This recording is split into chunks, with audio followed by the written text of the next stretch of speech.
चिनिया निकायले खुलायो रसुवा बाढीको रहस्य। सीमाभन्दा 7 किमि माथि अस्थायी ताल।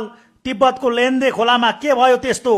भोटेकोशी र त्रिशुलीमा अझै बाढीको जोखिम कायमै। रसुवाको सिंहवर्ती क्षेत्र भोटेकोशी नदीमा आएको प्रलयङ्कारी बाढी हिमताल विस्फोटका कारण नभई हिमपहिरो झरेर खोला थुनिएपछि 81 फुटेर आएको पुष्टि भएको छ। चिनिया जल तथा मौसम सम्बन्धी अधिकारीहरूले राष्ट्रिय विपद जोखिम न्यूनीकरण तथा व्यवस्थापन प्राधिकरणलाई उपलब्ध गराएको आधिकारिक सूचना अनुसार नेपाल चीन सीमाभन्दा करिब 5 देखि 7 किलोमिटर माथि लेन्दे खोलाको माथिल्लो जलाधार क्षेत्रमा खसेको विशाल हिमपहिरोले नदीको बहाव थुनेको थियो।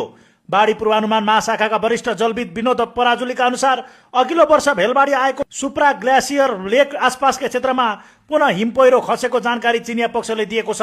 हिमपहिरोले नदी थुनिएर बनेको अस्थायी ताल अचानक फुट्दा तल्लो तटीय क्षेत्रमा ठूलो परिमाणमा लेदो सहितको बाढी सोझिएको हो। यद्यपि जोखिम अझै टरिसकेको छैन। चिनिया अधिकारीहरूले पठाएको पछिल्लो सूचना अनुसार नदी थुनिएको स्थानमा जमेको पानीको ताल अझै पूर्ण रूपमा खुलिसकेको छैन।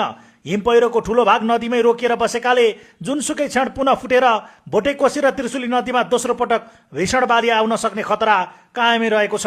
विपद व्यवस्थापन प्राधिकरण र बाढी पूर्वानुमान महाशाखाले संयुक्त रूपमा चेतावनी जारी गर्दै रसुवा, नुवाकोट, धादिङ, गोर्खा र चितवन जिल्लाका तटीय क्षेत्रका बासिन्दाहरूलाई अर्को आधिकारिक सूचना जारी नभएसम्म नदी किनारबाट टाढा सुरक्षित स्थानमै बस्न आग्रह गरेका छन्। हाल नेपाल प्रहरी, सशस्त्र प्रहरी र स्थानीय प्रशासनले तटीय क्षेत्रमा माइकिङ गर्दै मानिसहरूलाई सुरक्षित स्थानतर्फ सारिरहेका छन् भने काठमाडौँबाट जाने सवारी साधनहरूलाई जोखिमयुक्त सडक खण्डमा प्रवेश गर्न रोक लगाइएको छ। सरकारले उद्धारका लागि हेलिकप्टर सहित सुरक्षा संयन्त्रलाई उच्च सतर्क हाई अलर्ट अवस्थामा राखेको छ।